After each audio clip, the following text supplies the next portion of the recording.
All right. Good afternoon, everybody.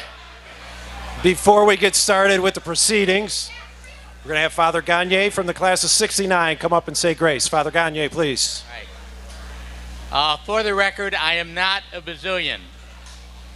I am a priest of the Diocese of Rochester. I'm pastor of St. Elizabeth Ann Seton in Hamlin, New York. So I am guarding the northwest frontier of our diocese. And I'm happy to be with you here today. Our class celebrated 50 years a couple of years ago, and we're all very proud to be part of this wonderful family of Aquinas. So let us begin in the name of the Father, and of the Son, and of the Holy Spirit. Amen. Heavenly Father, we thank you for gathering us together today. We ask you to bless our gathering and the food that we are about to share, and those who have prepared it for us. We ask that you help us to share this food in fellowship with one another until one day we are at the gathering table with you in the kingdom of heaven. We ask your blessing upon all of our alumni who have gone before us, those who are gone before us in faith. We remember also all who are affected by the COVID virus, those who have succumbed to it, those who are seeking cures and prevention. We ask that this curse be lifted from our world by your mighty power. Bless all of us as we gather today, in the name of the Father, and of the Son, and of the Holy Spirit. Amen. Aquinas evermore.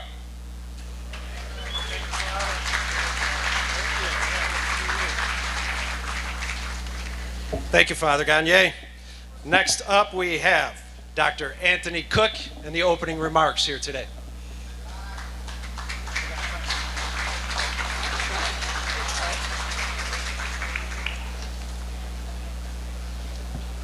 Good afternoon to our Aquinas Hall of Fame inductees, families, and friends. Finally, we have this opportunity to celebrate and honor our class of 2020 into our Hall of Fame. Thank you for your patience throughout this process as we've tried to schedule this event, and we just picked the hottest day probably of the year so far. So we're just very thankful to have all of you here with us today. You are the first Hall of Fame class that will officially be inducted, as I started as president last February. And then a month in, we had our pandemic in March. And I wouldn't want it any other way than to have you back here on campus today. I'd like to just take a moment and recognize my predecessor, Mike Daly, class of 1979.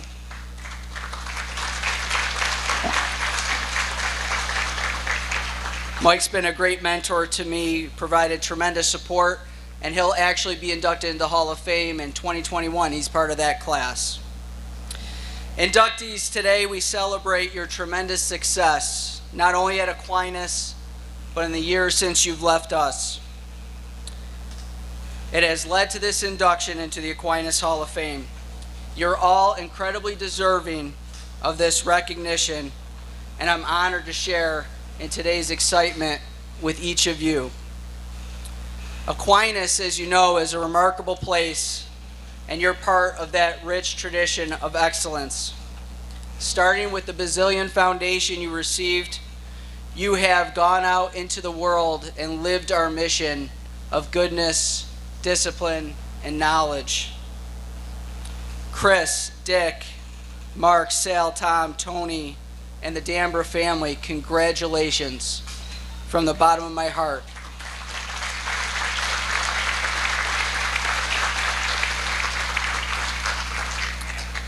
I'm proud to know each of you and couldn't be happier for this moment. I will close with a line from our alma mater, which each of you, including our families, have lived to arrive here today, which is to always strive for that which you were made for.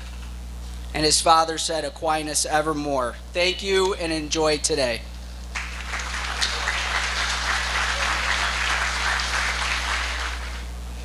Let's get it started. Creating a championship expectation. That was our first inductee's task. When Chris Battaglia took over the Aquinas football program in 2006, the Little Irish had won 3 sectional and 2 state titles in the previous 20 plus years. Nothing to sneeze at. Nothing to sneeze at. And we were 4 years removed from our most recent title of any kind. 11 seasons later, Chris Battaglia made winning championships a fall tradition here. In all, Battaglia's squads won 9 sectional titles in 11 years. Think about that, folks. 9 sectional titles in 11 years. That doesn't happen by mistake. His teams claimed state crowns in 2007, 2010, 2013, and 2015. Not too many schools can talk about that. His 145 career wins ranks at the top of our school's record books. As a student, he was a 2-year player under the late Nick Tita. He was named Most Improved Player his senior year. He continued his career at Cortland State, where he played 4 years before starting a coaching career that is now in its 4th decade. He served as an assistant at the University of Rochester before taking over the program at Penfield. He was also an assistant at Webster, as well as an earlier stint with the Little Irish, where his team won 4 City Catholic titles. His former players have gone on to successful careers at the collegiate and professional ranks, and his legacy of success is etched on this program forever. Please welcome to the podium from the class of 1979, Chris Battaglia.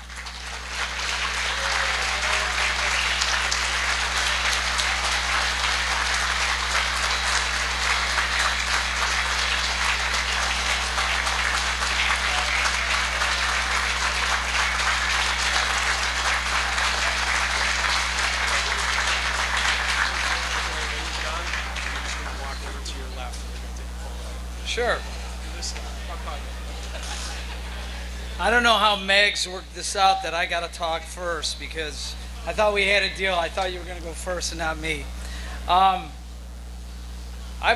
usually, when I talk in front of people, I ad-lib all the time, but my wife and my 2 brothers yelled at me and told me that I have to write a speech.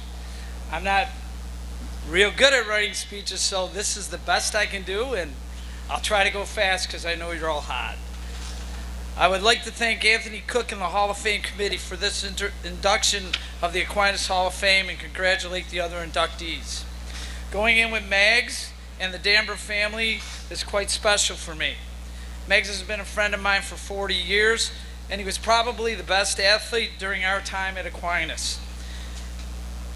One year when Mags was a freshman, and I really don't know why Mags was playing freshman football when he was in 9th grade, because he was good enough to play varsity. My buddy Mike and I were playing on the JVs as quarterbacks. We went to watch Mags play a game, and on the way home, my father, in his beautiful manner, told me bluntly, 1 minute in the car ride home, your buddy Mike and you better choose another position, because that kid Mark is great. I was like, thanks, Dad. Way to make me feel really good. And he was right. Megs was great. He became a really good friend of mine. We coached together. I'm very excited to go in with him. As most of you know, I'm very close to the Dambra family. Neil and I have been closest friends since high school. I really don't know how that happened. I have to be honest with you. With Neil and I, over the last 20 years, he has coached with me. He's been on my staff at Penfield, and he's been on my staff here at Aquinas. It has been fun, and shall I say, it has been rather interesting. Mrs. Dambra, congratulations to you on your induction, and after hanging out with Neil for 40 years, I can tell you, you and I are definitely going to heaven. The other thing that I find very interesting is Ray and I have known the Dambras forever. I don't know anybody that's sitting over there at all. I know nobody. So I think they just brought people here so they can get in. So many people should be standing up here with me, because this induction isn't just about me, it's about all of them, and I want to thank them. I want to thank them for what they did for me, what they did for the kids. I want you to envision that when I get done speaking, there are about 500 people standing with me. My wife Terry, who I love to death, has sacrificed so much to allow me to, in her words, go play with my friends. Terry is the boss in our family, and I'm happy she is. I cannot do anything around the house, as all my buddies over there know and my brothers know. I have no ability to do anything. Terry does everything. Terry handles the money, she does the bills, she cleans, she does the laundry, she cooks, she paints, and as of lately, she hunts for snakes in our basement. Yes, we had 2 snakes in our basement, but Terry the snake hunter killed them both, and she stabbed them both in the head. So when I go to sleep, I sleep with one eye open. I just want you to know that. We often laugh at our house because I always say when I met Terry, I didn't have a tool belt on, so I don't know why all of a sudden she thinks I can fix things, because I can't do anything. Terry is a great mother and a wife. With some help from me, we have raised 3 kids who have achieved things many parents would be proud of. While I was off playing with my friends, Terry was the kids' biggest cheerleader. Brittany, our oldest daughter, was a cheerleader and dancer. She's now a kindergarten teacher in Florida. Cody, our middle child, and I repeat, our middle child, okay, is a school teacher in Irondequoit. She played here at Aquinas and she captained 3 sports here: basketball, lacrosse, and soccer. Cody is now a 3rd grade teacher and a JV basketball coach and soccer coach. CJ, our youngest son, who broke my heart when he told me he didn't want to go to Aquinas, played and captained 3 sports in Webster: football, basketball, and lacrosse. CJ now is on a scholarship at Penn State for lacrosse. We love our children, plus our son-in-law Curtis and our future son-in-law Drew, and in about a month we're going to be in a tent for a wedding. So if you want to leave me donations at the table, I'll be very thankful for that. My parents Jack and Alice raised 3 boys, Vin, Todd, and me. I am also the middle child. Again, I am really a middle child. Okay, they worked very hard to make sure we got everything we needed to be successful. My parents were huge AQ football fans. My father, who coached the Grease Chargers, would critique every move I made. An example of this is on the bus after a game. My father calls me on the phone, and he wanted me to explain why I didn't use Jake Zembeck, Ernest Edwards, and Jameer Jones more. Also, why I took them out of the game. I had to stop him in the middle and say, Dad, do you realize we just won a state championship? And we won by a score of something 50-0. He just kept on going. My mother, and everybody who knows my mother knows, my mother, only she cared about, Chris, is everybody happy? Everybody's happy. I have the 2 best brothers anyone could ask for. Even though they will tell you I was the 3rd best athlete in our family, and counting my father, I'm the 4th best coach in the family. My father's always favorite joke was, Vin was my pride and joy, he's my firstborn, Todd was my baby, and Chris was my pain and the you know what. My brothers and I competed at everything when we were kids. Football, baseball, on a 90-degree day, who could stand in the middle of the driveway the longest? We also did basketball, we did track, and then my brother thought of something like standing in a car in 90-degree weather for the longest. I don't know what that was all about. Both my brothers are very exceptional at financial advising. My kids often ask me, why does Uncle Vin and Uncle Todd's family get to go on so many vacations and we only get to go to Seabreeze, or our big vacation is the Buffalo Zoo? I would tell them both, your uncles worked very, very hard in high school and college, and your dad and all those guys over there that are my friends, we had a lot of fun growing up. And you guys are paying the price for it. So I know I'm here because I was the head football coach at Aquinas, and I wanted to thank my family. Being the head coach at Aquinas had always been my dream job. You can ask my buddies. It was all I wanted to do my whole life. In 1983, Rich Parinello hired me, and I'm indebted to him for his guidance, friendship, and loyalty. When I was made the head coach in 1985, little did I know how difficult it would be. I can say now that I was too young, too immature, and did not know enough about kids back in the 1980s to be a head coach. Dan Bates and Mike Mazzarella and I sometimes joke, if we only knew then what we knew now, we would have had really good teams. Thank God for the great players and the leadership of Mr. McGuire and Mr. Pilliter. I believe players taught me more than I taught them, and I see many of them today, and I'm so proud of how successful they are as parents and their careers. Terry and I are especially proud to have Mark Chapman here today. He is a very special friend of both of us.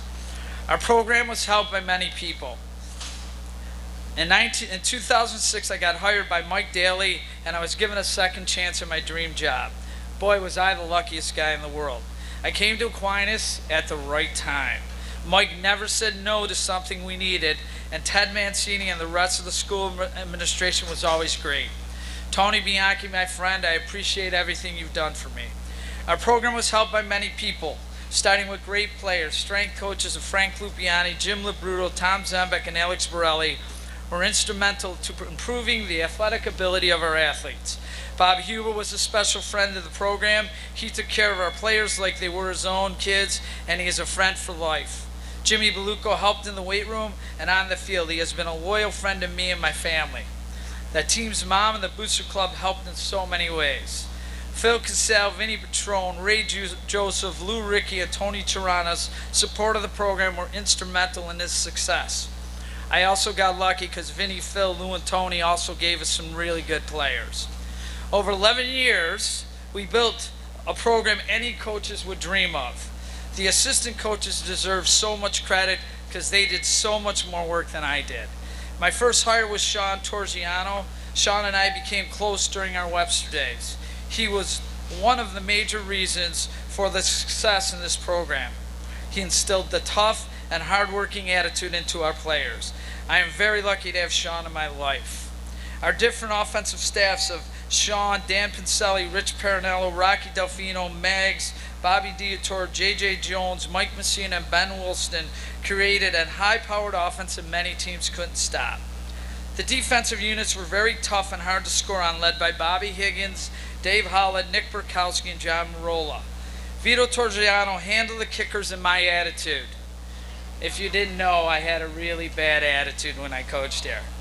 Vito showed me much leadership, and besides Bobby Higgins, he was the only dude that can control me. Derek Anacino, the very successful head coach now, and our special teams coordinator, did everything else I could not have done, and he really helped me out, and I appreciate it. To have success, you need great people throughout the program. Anthony Cook, Dan Camilio, Chris Kelly, James Thomas, Terry Richardson, Damon Palmieri did a great job with the lower levels. I was often asked, how do you guys keep winning? It was amazing. I have to admit to you, it was unbelievable. My answer has always been, we don't do too much. And Megs used to always tell me that, don't do too much. We try not to screw it up, and on game day, we had the best seat in the house. We had so many great and talented kids on our teams. Our players worked hard and carried out everything we asked of them. They dedicated themselves to give their all for the program, and they took so much pride in playing for AQ, it was an honor to coach them. They deserve all the credit and accolades. That is from the starting players we had through to the backups. Each played their role and dedicated themselves to the program.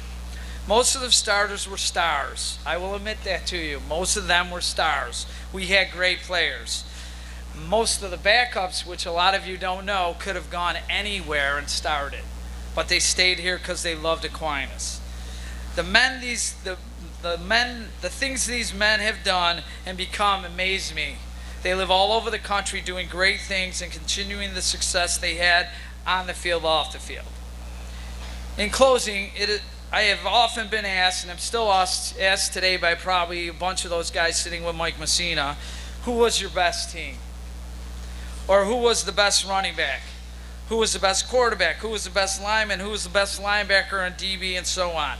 I've been asked by my friends, Johnny Koch, Mags, Neil, all these guys, were those guys better than us? We would have killed those guys. And I just shake my head. I'm like, our biggest lineman was 195 pounds. I think that's what Mance weighed in high school, right?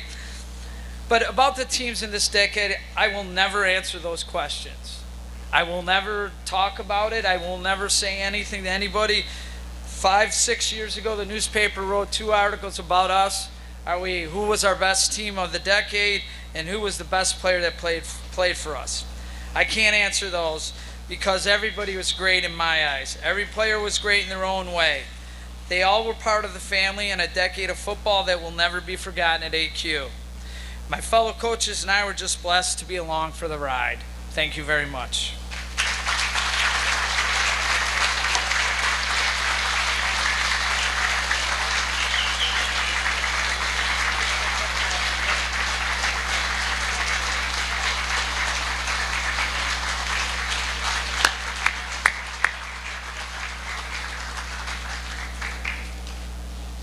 I didn't realize he was going to steal my thunder with the introduction of Mark Magliocco. I'm going to struggle with that one, following that up. Moving on. There's a photo in one of our yearbooks with the late Mr. Richard Lonegooth standing along the sidelines watching the traditional senior football game played during Thanksgiving week. Little aside here, Mr. Lonegooth, Ray-Ban Wayfarers, cool long before there was cool. Well, no, there was cool back then because we had the Fonz, right? It was cool. But somewhere across between Paul Newman and Clint Eastwood, that was Mr. Lonegooth. That was Mr. Lonegooth. In the background of that picture is the Lonegooth family home, just past the stands over there. Our next inductee took advantage of that proximity to live out the full Aquinas experience. Growing up in the shadows of our beloved alma mater, Tom Lonegooth enjoyed a high school career that can only happen at Aquinas. Tom was the rare four-sport athlete. During his years at Aquinas, he played varsity football and varsity basketball, as well as being a member of varsity track and the boxing program. But Tom didn't just participate. We didn't get participation trophies. He excelled. On the gridiron, he was an all-grader Rochester selection and City Catholic All-Star as a wide receiver on Rich Parinello's squad that advanced to the 1982 AAA final. On the track team, he was a two-time City Catholic All-Star and Section 5 long jump champion. He set a school record in that event that still stands today, as well as earning runner-up in the triple jump. He was a freshman fighter of the night and two-year starter on varsity basketball. Tom also found time to serve as student council vice president and a four-year representative on the missions. After Aquinas, Tom went on to graduate from St. John Fisher College and currently oversees the family business. And also, in addition to all those accolades, in 1979, he was on the all-tournament team and led the Sacred Heart Packers to the Bishop McCafferty Tournament Champion. Please welcome to the podium from the class of 1983, Tom Lonegooth.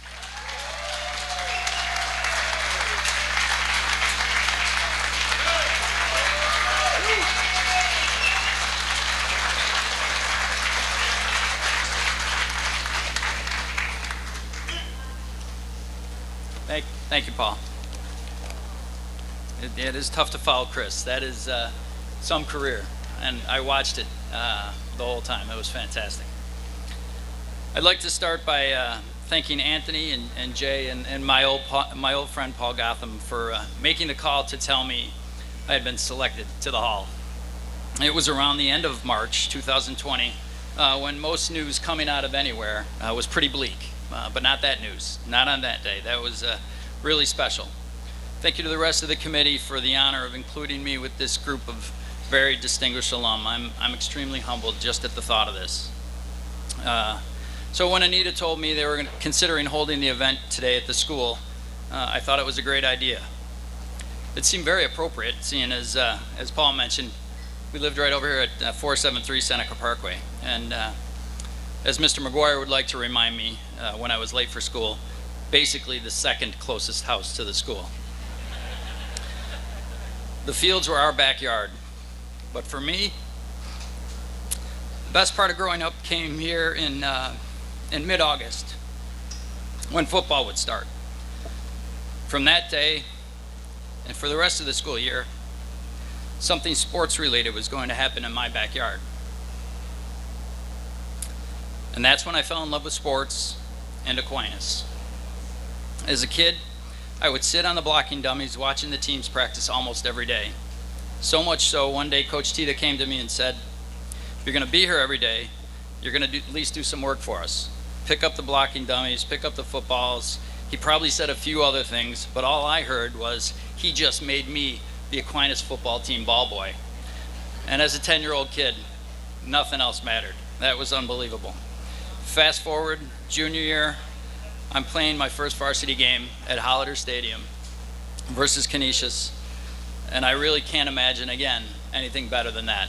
It was fantastic. And I can tell you that goofy 10-year-old and that lanky junior never thought he'd be standing here.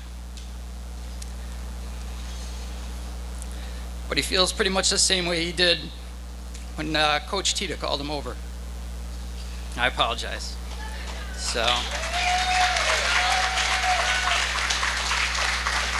I got a few people to thank, and I'm probably going to do this a couple times. So again, I'm sorry.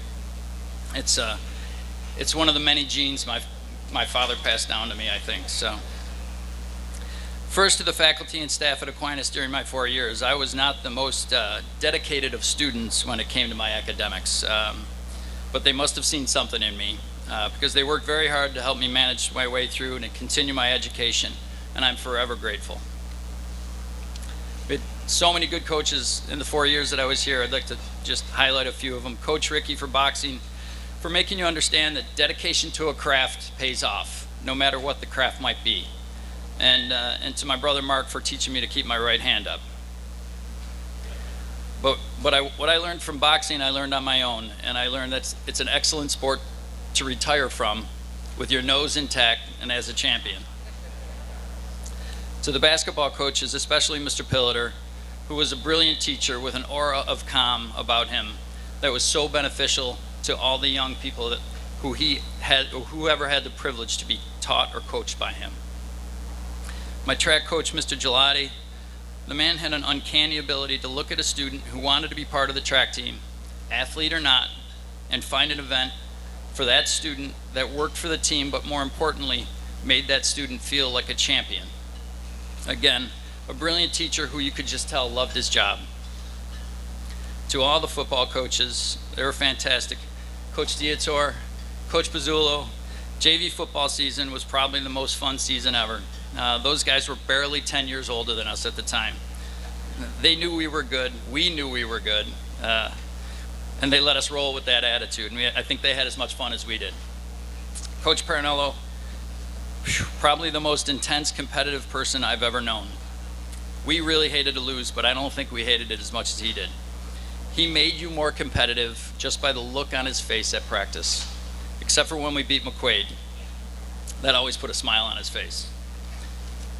When I was younger, my dad would say to me, he wouldn't let me play Pop Warner football. He used to say, "You'll play football when you play for a real coach that's been trained properly." Well, if there was a statue that was titled "Real Coach," I think it would be made in the likeness of my first coach, Mr. McGuire. That baseball cap, his whistle, little rain hood he used to wear all the time, and that voice that would make any one of us jump if we heard it today. Great coach, great teacher, great disciplinarian. I'm sure most of you know that. I didn't ever get in trouble. And a great man. I'm blessed to have friends here from grammar school, high school, college, and friends from after college. Just wanted to thank them all for being here today. One of them took a red eye all the way from Vegas for me today, so thank you, Hobie. I think the best thing most of us receive from going to Aquinas is the lifelong friends you made while you attended. I know that was the case for me. It was clearly the case for Chris as well. I wanted to thank all of them for the fun we've had over the years. Especially, we've always been there for each other, and I really appreciate them being here, especially my favorite cousin, Jimmy Schwab, my good friend and commencement speaker this year, Pete Goelli, and I really want to thank Mike Lambert,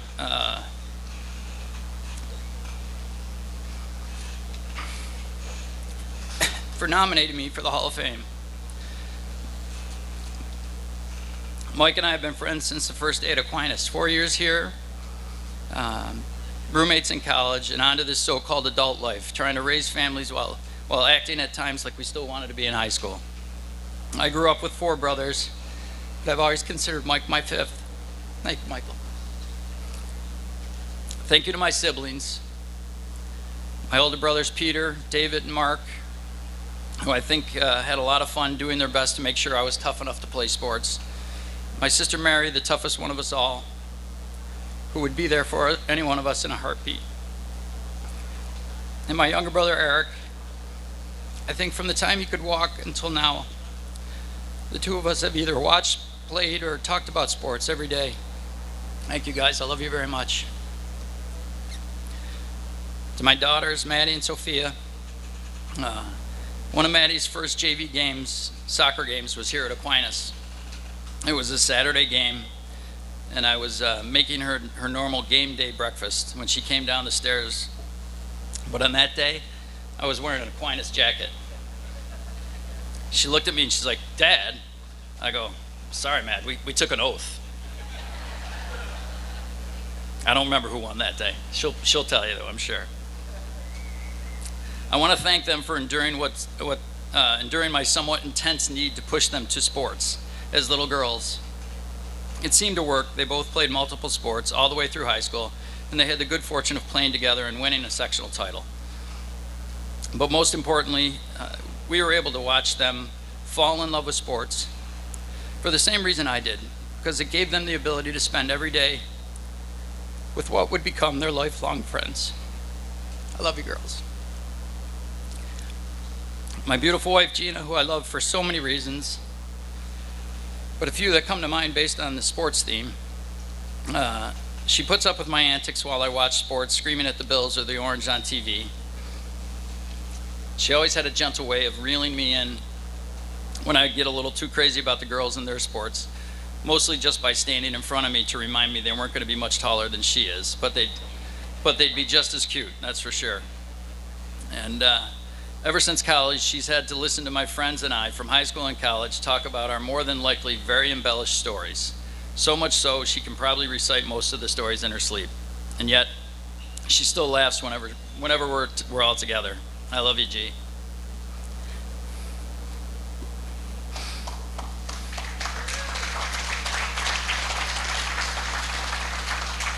Lastly, I'd like to thank my parents. If it wasn't for their sacrifice, I would never have been able to attend Aquinas. They were so dedicated to their family. To them, nothing else mattered but our happiness. For my mother, it was that and making sure we were fed. Our parents' love for each other and us basically made them daily life lessons without even trying. One day I came home from boxing practice. I'm pretty sure it was the day my brother Mark taught me how to keep my right hand up. And I remember saying to my dad, "I'm not sure this boxing thing's for me." And he just, I remember it like it was yesterday, he just took a sip of his coffee, looked up and said, "Well, you don't have to do it next year," and went about his business. Life lesson. I love them very much. I know they, and my brother Pete, are looking down on us today with huge smiles. Thank you again for this honor. I will cherish this the rest of my days. Go Irish. Beat McQuaid. Thank you.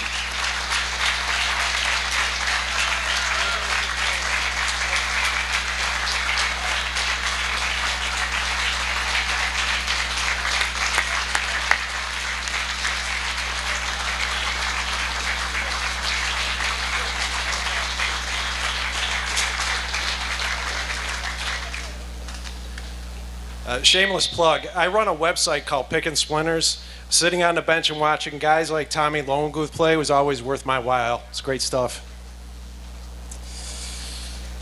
Our next inductee has made winning a habit. By the final count, Mark Magliocco has been a part of 15 sectional and 6 state titles as a player and coach here at Aquinas. There are schools that wish they could have that many. Mark has those himself. He's been a part of those himself. A 3-year performer on the baseball and football teams during his playing careers, Mark returned to coach both of those programs. As a catcher on the late Rich Pilliter's team, He started on the baseball program's first sectional champion in 1979. In 2009, he was named New York State Coach of the Year when he guided the Little Irish to its only state title on the diamond. During his 16 years in the dugout, his teams claimed 4 sectional titles. He started his coaching career, though, as Chris said, on the gridiron in 1991, and has served under 5 different head football coaches, bringing his expertise to each situation. He helped the Little Irish to 10 sectional titles and 5 state championships, highlighted by the 2001 and 2007 teams, which included his sons, Mark Jr. and Manny. As a student athlete, Mark earned 7 varsity letters. He was 2-time All-City Catholic and Times Union Super 22 selection at quarterback, and helped the Maroon and White to the 1978 AAA championship game. He also earned City Catholic honors in basketball. After Aquinas, he continued his career on the diamond at Monroe Community College and the University of West Florida, where he earned first-team All-Region honors and helped both programs to regional titles.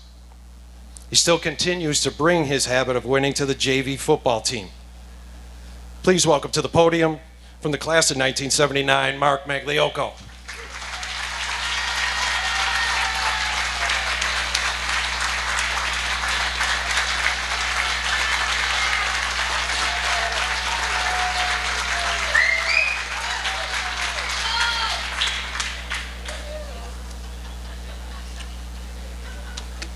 This is going to be short and sweet. I'd like to congratulate all the other inductees on being nominated and being inducted into the Hall of Fame. And I'd like to thank Coach, I say Coach Cook because I used to coach with him. Now he's the president of the school. When he called me up to induct me, I was like, there's other people that need to be inducted before me. And he said, well, you're going to be the first person to be inducted as a player and a coach. So I was like, okay, you got me. You got me. You know, you don't have to say any more. And I'd like to thank the administration. I've been around here for 31 years and 35 my playing days, and it's been just a joy to be around Aquinas for so many years. And I'd like to thank the Hall of Fame committee for inducting me. There's so many people to thank over 35 years that I'm sure I'm going to forget some, and but I want to start with my parents. They passed away a long time ago when I was 18 years old, after I got out of high school. And but I remember when I started Aquinas, they gave me the work ethic and opportunity to come here. And when I started here, it was $550 to go here back in 1975. And then my senior year went up to $770. And my father was like, I don't know if we could afford it. And he's like, I said, don't worry about it. I said, they give athletic scholarships all the time. That was a joke. They don't give athletic scholarships, but people think out there that they give athletic scholarships. And I'm like, don't worry, we can afford it, And it was the best 4 years of my life, And going on, obviously I've had three siblings, growing up after they passed away that took care of me growing up. They were all older. I was the youngest in the family, and they took care of me growing up. My 2 sisters and my brother, and my one sister, Diane. She'll kill me if I don't mention her, because she did a scrapbook for me growing up in high school, and she carried it on through my 4 children, for their athletic accomplishments over the years, and you know, it was just a great family atmosphere from Aquinas to now that you know, I've been associated with all these years. You know, and obviously being with you know, my family over the last 30, 40 years, you know, my wife of 37 years, you know, everybody thinks, because my sons and daughter were good basketball players, that I taught them how to play basketball. You know, she taught them how to shoot, because I was always busy coaching everybody else's kids, you know, and for the patience and the humor that she dealt with me over 35 years is just, you know, remarkable that she stayed with me this long, you know. You know, I have 4 kids, that great kids. I have 3 great grandchildren. You know, my 2 sisters, brother, everything is been top notch in my life, you know, and Aquinas has been a part of that. You know, and the sister-in-laws and brother-in-laws that you know, that have been part of my life, nephews, nieces that have gone to Aquinas, that it's just a great family atmosphere that you know, this place gives everybody, you know, and it's just been a great opportunity for me over the last 35 years. And you know, and I like to thank my teammates when I played here, you know, guys like Tommy's older brother, Dave Lonegooth, Steve DeLaura, Mike Daly, I mean, Lonnie Casca. I could go on and on and on with the teammates that I played with. You know, they were great guys and great people, you know, and one person that, you know, and I always tell Chris this because I played with Chris and Neil, that the best player, you could name like 20 different players over the last 20 years that have been all Greater Rochester Division I players, but the best player that I ever played with, and he's been my best friend since the 9th grade, is John Kachalova.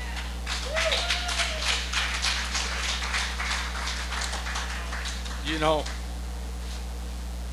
he, there's no doubt about it. I mean, we get kids that go to Division I and everything over the last 30 years. I'm sorry, they don't hold a jock strap to Johnny Kachalova. You know, and I played with many great coaches. When I was here, I had the greatest coaches in the world. Nick Tita, Rich Pilliter, Tony Farrar. But obviously the one guy that mentored me throughout all these years was Rich Pilliter. You know, he passed away in 96, I think, at 57. You know, I took over the baseball program in 97. And he taught me how to discipline kids, how to be fair with kids, how to treat kids right. You know, and that's what I carried through all these years, you know. And he was just a great mentor to be around all these years. And, you know, I've been coaching football for 31 years now. And it's been a great time. You know, it's been a great time. You know, I've been through 5 or 6 head coaches now. Obviously, Chris has been my friend since high school, you know, and he coached my youngest son, which I couldn't ask for anything better. My older son played for Dave Neiman, who was the head coach for 5 years. Again, all these guys have become best friends of mine. And obviously Chris has been a best friend for 30, 40 years, since we played in high school. It's just a great family atmosphere, and it's just been a total joy for me to be here. I've coached with, you figure, 6 head coaches, assistant coaches. I've been probably 30 coaches in the football program over the years, and they've all been great guys. But 2 guys I really have to acknowledge is Bobby Diator, who's been here for probably going to go on 50 years. Just a great human being. And Derek Anacino, who I've coached with for 25 years. And, just these are great guys. And if you send your kids or grandkids here and they're still coaching, you are in you're in good hands with them, because they care about the kids. That's what Aquinas does. They care about the kids. And it's so special to be at Aquinas. I've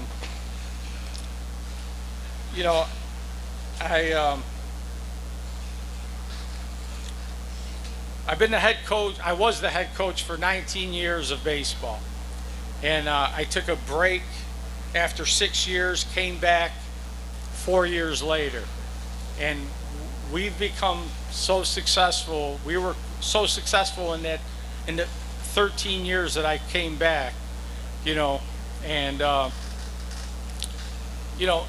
and I always tell coaches that it goes in cycles. You might be good for a couple years, you might be down for a couple years, but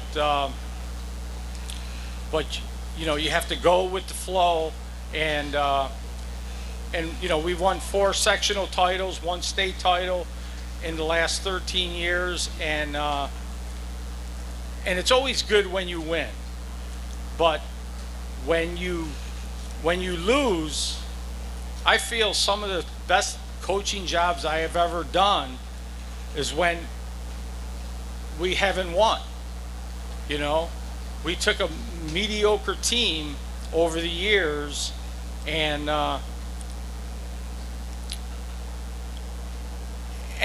became 500 teams. Teams that probably shouldn't be 500. We became, very competitive teams throughout the county. So that's what I'm most proud of. The sectional teams and the state championship teams, we should win. If you don't have the Johnnies and the Joes, as Nick Tita used to say, you're not going to win. You know what I mean? So it's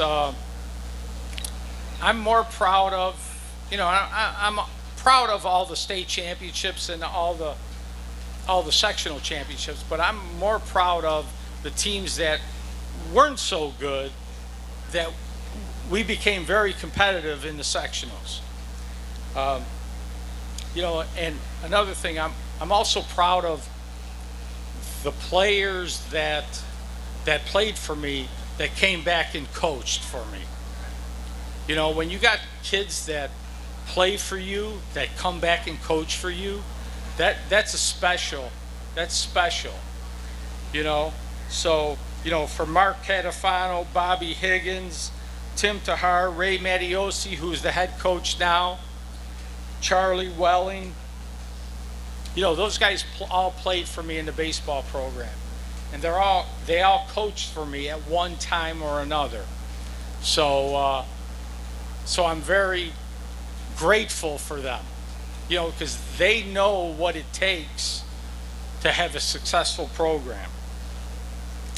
And again, all the other coaches that have coached for me, Jim Shook, Jim Miner, Tim Kemp, Ken Bostic,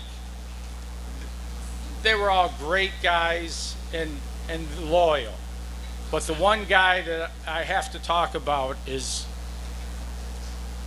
Tommy Kringoli. He's been with me from day one. He's been with me since I started, and he continued when I took the break, and he continued with me since the day I took over. He's the most loyal person you ever want to meet. If you need a loyal employee, that's the guy you need on your staff. And he would always agree with me. That's what I loved about him. Hey, Tommy, do you think I did something wrong? No, coach, you're fine. Yelling at kids, whatever, disciplining kids. No, you're fine. And I knew he knew I was off base, but he always agreed with me. He was the loyalest guy. And things turned full circle because now I'm his assistant on the JV team.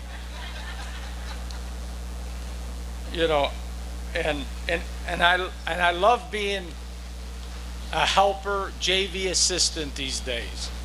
You don't have to listen to the parents. You don't have to listen to anybody. You don't get the emails. You don't get the phone calls. You just go out there and coach kids. That's what we were made to do, is go and coach kids. Not deal with their parents because their kids aren't playing. You deal with the kids. And I learned that from, obviously, my mentor who I took over for, Rich Pilliter. He taught me how to discipline, how to be fair with kids, and how to have fun with kids when you're coaching them. You need to have fun with the kids. And I learned so much from him over the years. He coached me, I coached under him, and it was just a great experience for me. And and I love this honor that Aquinas has bestowed upon me. But when it's all said and done, it's about the kids. And that's what, all us guys who coach in the program, whether it's football, basketball, baseball, whatever, it turns out to be about the kids. And I want to thank everybody, the Hall of Fame committee and the administration for everything that they have done over the years. And again, I got to thank my wife for putting up with me all these years. You're talking 40 years that someone needs to put up with someone when they're not at home, when they're always coaching other kids. And I appreciate what she's done over the years. And again, all my kids that have played sports here, and they've turned out to be great athletes and great human beings. I appreciate everything they did. And in closing, I just want to make this short. I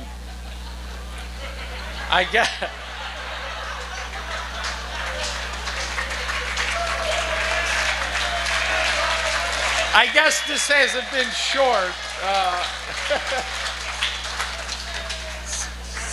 See, if I would have read off all the cards, it would have been longer than what I did.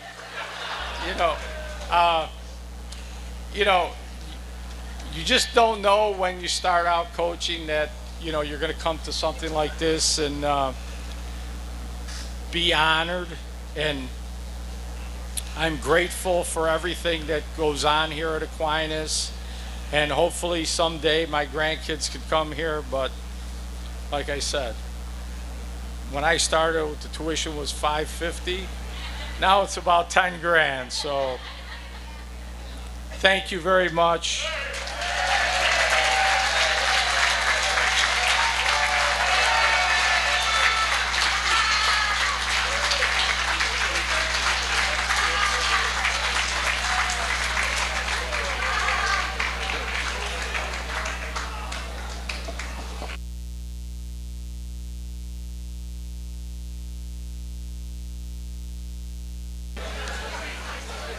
You know, I had to resist temptation when introducing Mark to go with the line, the postman delivers. But U.S. Postal Delivery guy, retired here. Needs a little help with short and sweet, but he delivers. And I'm going to pay for that one. I know it.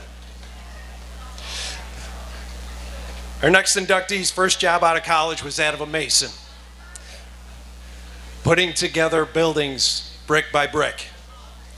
Since that time, working for his father's construction business, Richard DeMarco has been building relationships for a lifetime. In 1972, Richard and his brother John started their own business out of a garage. 4 decades later, Admar Construction Equipment and Supplies has expanded to 10 locations in Rochester, Albany, Buffalo, and Syracuse. All along the way, it has been Richard's ability to foster trust in others that has built the foundation of his company's success. After graduating from Aquinas, he attended St. John Fisher College before enlisting in the Army National Guard Reserve. He returned home to work for his father and became vice president of DeMarco Constructors in 1965. It wasn't long after that before he realized the need to provide equipment to those who were building Rochester and upstate New York. That realization sparked the creation of Admar, of which he became president. Since stepping into the role of vice chairman in 2006, Richard has volunteered and contributed to the Alzheimer's Association, the Arthritis Foundation, the Diabetes Association, Rochester Regional Health, United Way, and our beloved alma mater. He has continued to build relationships one brick at a time. Please welcome from the class of 1954, Richard DeMarco.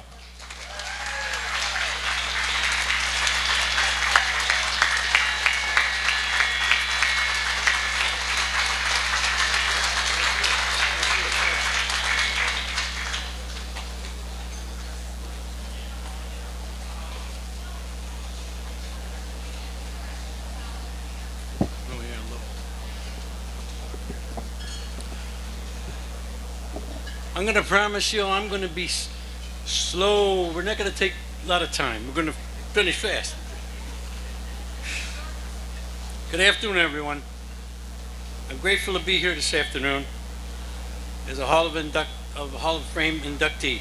I want to thank the awards committee for this honor, and I feel privileged to be among the accomplished inductees here this afternoon. It's even more special to have my family here, along with so many guests, to share this moment. Truth be told, my parents insisted I attend Aquinas, and I'm grateful. They did. I graduated back in '54 and truly enjoyed those years. I learned many life lessons during the time which built on the values my parents instilled in me. My Aquinas education gave me a solid foundation as I went into business with my brother and started a family. Thank you to my wife, Alberta, for putting up with me for 53 years. One of my memories from Aquinas was during the senior year when Father Lococo, homeroom 323, won 3rd place in the annual magazine drive. We raised $4,076. It was, so we came close, and we won a bus trip to the Buffalo Bison hockey game at the Buffalo Arena. I also enjoyed watching football games at the old Aquinas Stadium and being part of Father Biondi's Italian Club. My son and daughter both attended Aquinas, graduating in '86 and '90. We each appreciate how important the Aquinas experience was to our upbringing and are always eager to support our alma mater. Throughout my life, I've supported local organizations, especially ones that have a special meaning to me. After all, one of the pillars we were taught at Aquinas is service to others, and that's something I strongly believe in. The DeMarco group, you could say, was built on having a love for what we do, working hard and keeping promises. Being as good as your word, always being true to your word goes a long way. Looking back, I'd like to thank my father who guided and advised me and my brother for his great work ethic. The values taught at Aquinas, being respectful and treating others as you want to be treated, influenced my approach to customer service as we built the business. I would like to thank all the members of my family and extended family who have provided so much support and encouragement over the years. In the early years of the business, when the companies were much smaller, I missed my family holiday gatherings, and I'm grateful for their understanding. Reflecting on my career, I can honestly say I enjoyed working hard in the early years, and yes, I'm still working. Reflecting on my career, I can honestly say I enjoyed working hard the early years, and yes, I'm still working, and thankful I'm able to work alongside my family all this time. Looking forward, the business couldn't be in better hands than with John, Joel, Rich, and Annie. Enjoy the rest of the day, and God bless everyone.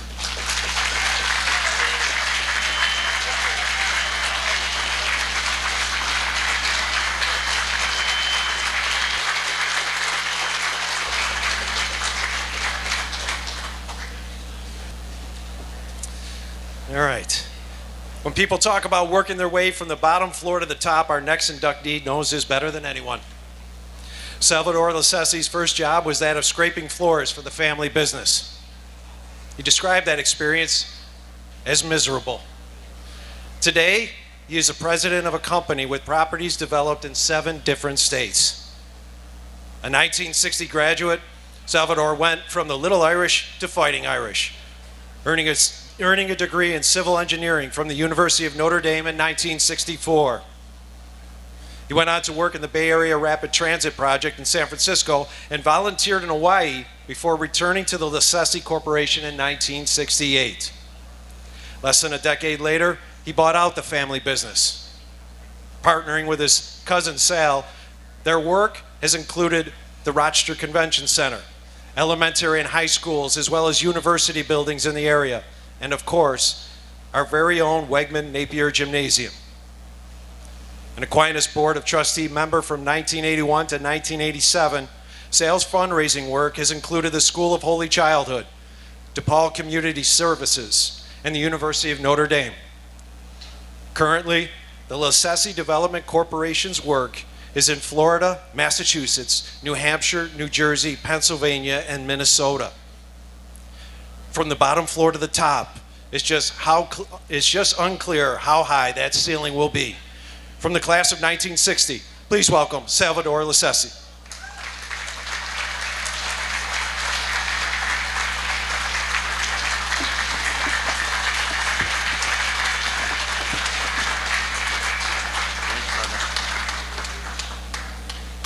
Well, I hope the microphone is good to me.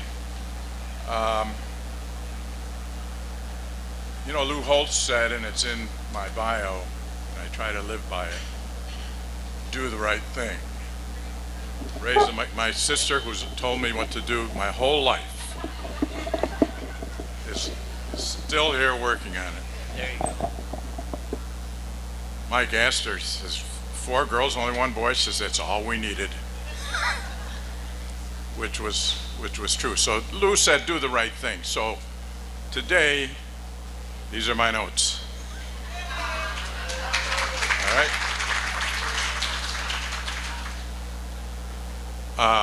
I was not a great athlete at Aquinas. I participated a little bit. I was a manager of the football team, the basketball team, all the bunch, and all the athletes were my buds, including my dear friend Jan's, my favorite person here today because she represents my best friend. When I was here, Larry Hurley. And Larry and Bobby Mergay, you talk about being the ball boy. Bobby Mergay was the ball boy for Aquinas in, 1950 to 52. And then he came to Aquinas and played quarterback for them for 4 years. My first memories of Aquinas are really going to the Thanksgiving Day football game against Boys Town. Because in those days, nobody would play Aquinas. Aquinas was too good, so nobody in the area would play Aquinas. All our games were against Canisius, Bishop Timon, St. Elizabeth, Central Catholic from Pittsburgh, Catholic School from Detroit. and all our games were home games. There were no travel games, no away games, because nobody would play Aquinas. They were great years, and it started to tail off in the late 50s and early 60s is when they started playing a more well-rounded schedules, and they let them in. Because for a long time they would not let Aquinas play, and it was very difficult with the other sports getting games. But those are my first memories, and after the Boys Town game, we all used to come over here to the back lot and we'd play football. I mean, the guys that weren't playing in the game. We'd come over and play football. And there was a lot of sports besides the varsity sports. When I was here, and it's probably still the same way, but the parish rivalries were terrific. You were a Sacred Heart kid, or you were a St. Charles kid, or you were a St. John's kid, or Sacred Heart. Yeah, the Packers, was it? Yeah, well, Packy McFarland, if you remember Packy McFarland, yeah, one of the great guys. Our basketball team was the St. John's Bombers, and we had Larry Hurley and Tommy DeCesar, a great halfback here. Peter Shaughnessy, who went on to Boston College and played 4 years at halfback. Peter Stahl, who went to Notre Dame with me. One time I was with Peter, and somebody said, "How long have you guys known each other?" I said, "Well, let's see. Started in 3rd grade. It's 5th, 7th in Aquinas, then Notre Dame, and then it came." I said, "The only one who known me longer than Peter is my mother." I said, "That's it." So I'm trying to think who else was on that time. Tommy Sisson. But great times, and we had an interleague game between the parishes, a parish league. I don't know if they still have the CIO league. Does it still exist? It was big time then. It was big time. And fortunately, when we were seniors, we did get to the championship game against, sorry, it wasn't Sacred Heart, it was St. Charles.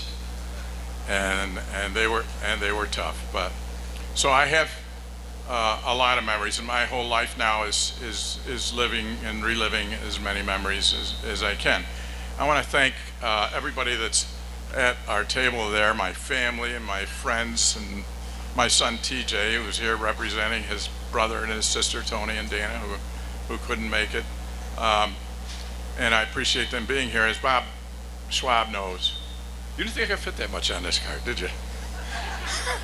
As Bob Schwab knows, I was asked a few years ago, and I was kind of reluctant. I said, why me, But this year I said yes.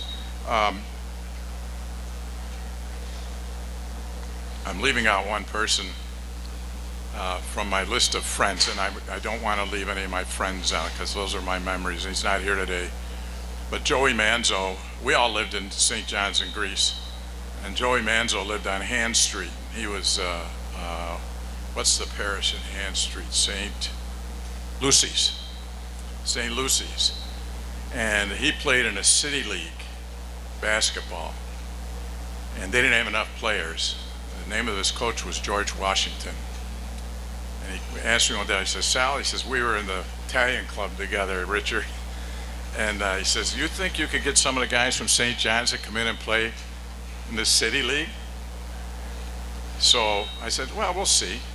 Well, all 5 of us, I guess, signed up, and George used to come out from the city, pick us up in the suburbs, and bring us in. And all I'll tell you is we played at West High and Madison. And guess what? We were competitive. They couldn't believe it. They said, "These guys are coming out of the suburbs and playing us." We got away with it at some of the finest times in our lives. We had more fun than that. It warmed us up for the Sacred Heart Packers.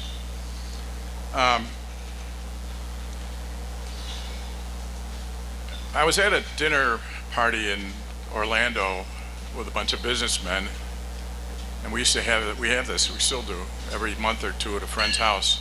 And he always asks a very insightful question for each of us to answer. And one night the question was, what was the biggest break you ever got in your life?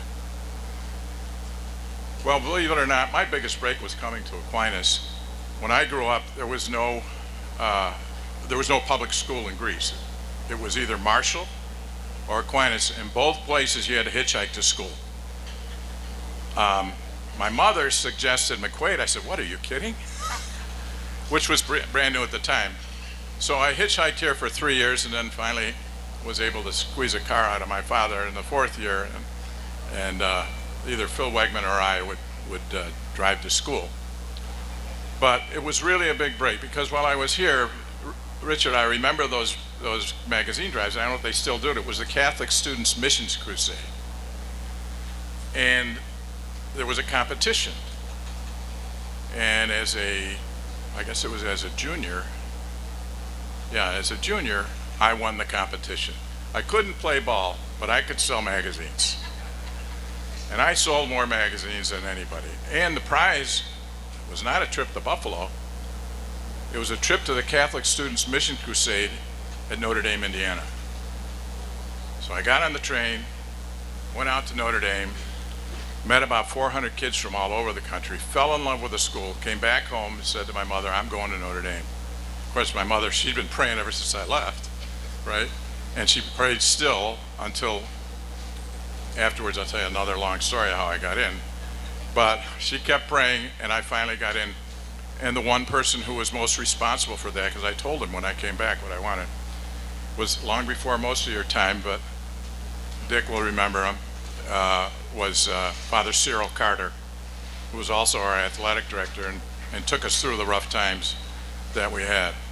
And Father Carter mentored me through. He said, I'm going to get you into Notre Dame. Don't worry about it.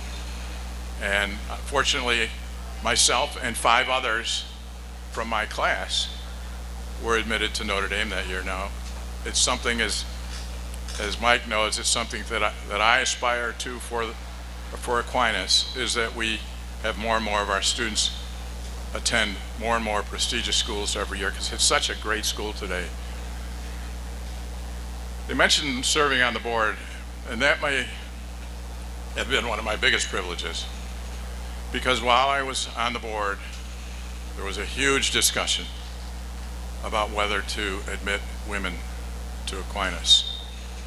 And God works in funny ways, but at that point in time, St. Agnes was having some very serious financial problems, and they had to close the school.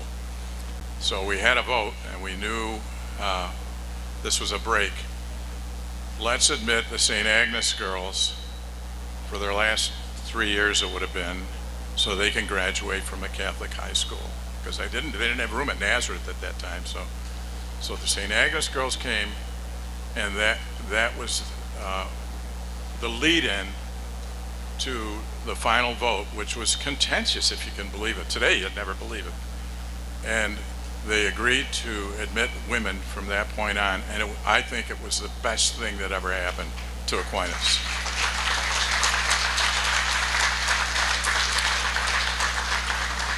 We heard a lot today about great Aquinas athletes and great Aquinas teams, and I'm very, very proud of the school, and I love Aquinas and everything about it.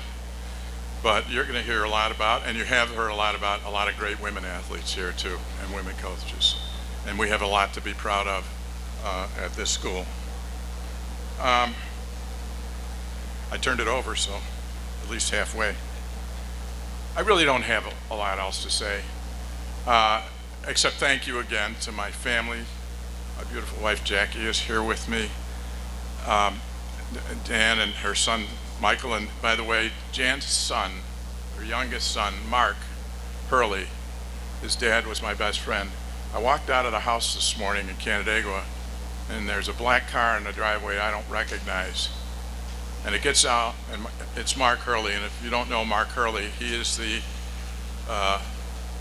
sectional winning coach of Mendon, Pittsford Mendon soccer team. And he's a great, great young man. And I said, Mark, what are you doing here? And he pulled these 2 little papers out this morning. He said, Sal, I know Mr. Lessesci. He didn't say Sal. He said, Mr. Lessesci says, I know what's happening today at Aquinas. My mom told me about it. And I went out and sat under a tree, and I couldn't read it to you without breaking down. I sat under a tree looking at the lake this morning, and I wrote you a note. And that's what Aquinas is all about. I graduated in 1960. I'm still as close as ever to my best friends from Aquinas. And better than that, our children are friends. And I know you now are all experiencing this, and you all have that to look forward to. But for me, it's a real blessing. Father Carter gave me my second biggest break, and that was getting into Notre Dame, and from there I've been able to accomplish more than I ever should have been with my talent, because not only wasn't I a good athlete, I made up for it by not being a good student. So I was very fortunate. I can tell you, and you all have this probably in your St. Joseph's Missal, like me, but I got a card from Aquinas a while ago, and I wrote it down on my day opener every day, and I say this: grant me, O Lord my God, a mind to know you, a heart to seek you, wisdom to find you, faithful perseverance in waiting for you, and a hope of finally embracing you. And as you all know, that's the prayer of St. Thomas Aquinas.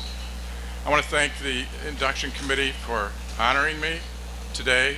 I want to thank you all for listening, and I want to thank Aquinas for giving me my greatest opportunity in my life.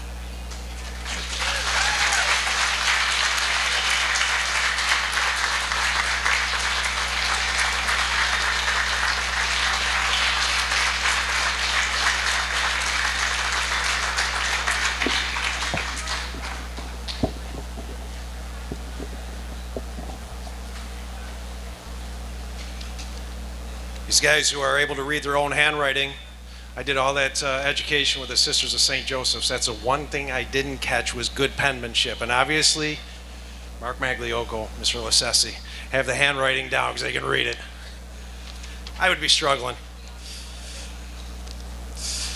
As the late Father Gardner once wrote in a letter to our next inductee, there are those who dream dreams, but who cannot execute. There are also those who have an eye for what is right and appropriate, and who can then move forward in such a way to make it a reality. Anthony Angelo, along with his brothers Frank and Bernie, started Faber Homes in 1982. Since then, Faber has made homeowning a reality. The company has built more than 2,500 homes and townhomes in the Rochester community. It was Anthony who established the Faber brand for starting and finishing quality home projects.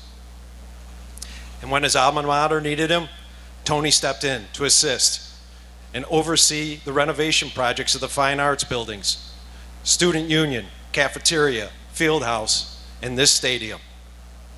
He also provided the monument to which Father Gardner referred to in his letter, the marker that now adorns the front lawn on Dewey Avenue. He's been the co-chairman on the committee for the Aquinas Founders Classic. He started the Quad A golf tournament along with doing charitable work for Monroe Community Hospital as well as the Sisters of Mercy. It's been a lifetime of turning dreams into reality. Please welcome from the class of 1959, Anthony Angelo.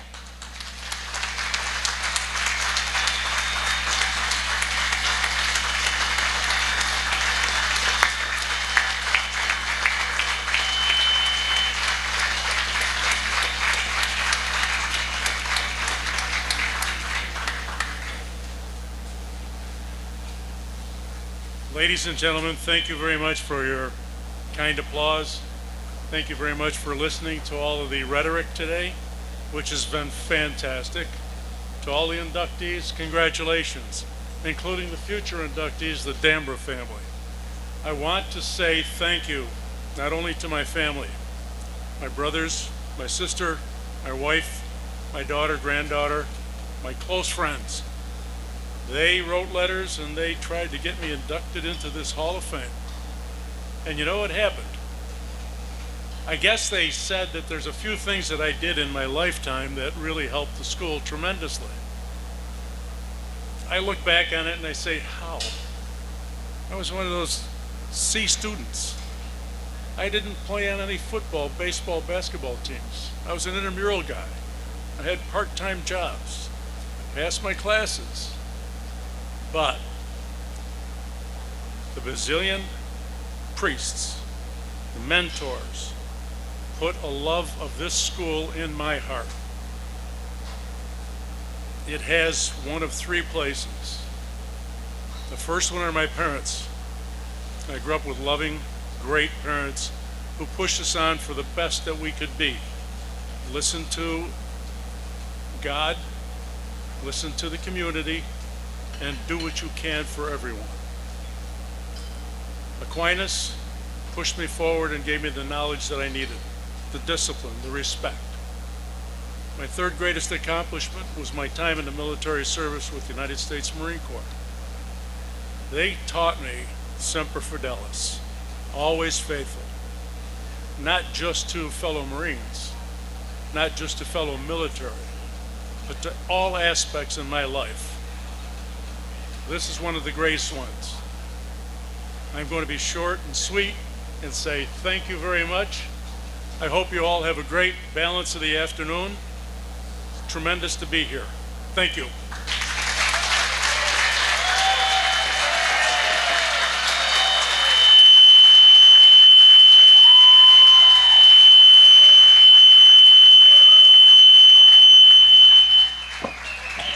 Pointing right at the speaker.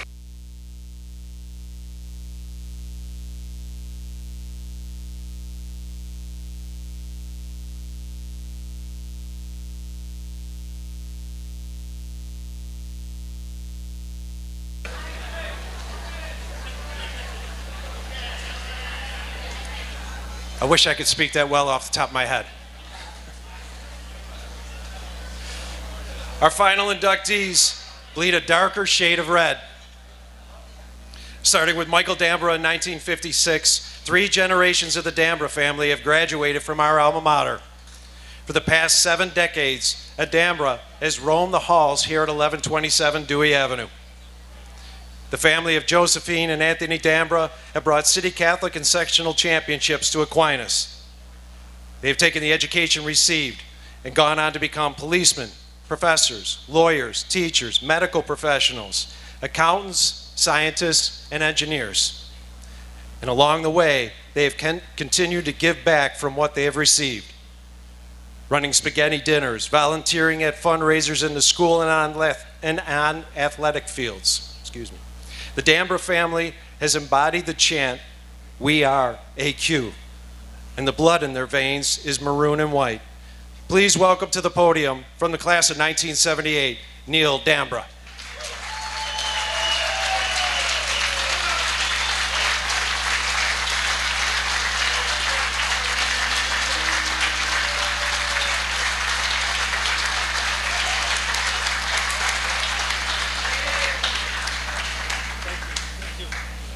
Okay, can you hear me in the back over there? All right, I'm not going to read my speech because we've had enough speeches today. I'm just going to say I want to thank the committee. I want to thank Aquinas. I want to thank Mike Daly. I truly believe without Mike's guidance, we wouldn't be here today. Mike has been a great family a great friend to the Dambra family, and we truly appreciate you, Mike, for everything you've done. All right, thank you, Mike. My buddy Chris Battaglia, I love the guy. When we walk out of here, when we suit up for our last game, 90% of us will never participate in another football game. My buddy's given me 25 years to be able to participate along his side. It's not always been pleasant for him, but he gave me that. I want to thank the love and support of my family, okay? And I want to thank everybody here. My family thanks you. I thank you. God bless all of you, and God bless Aquinas. Thank you.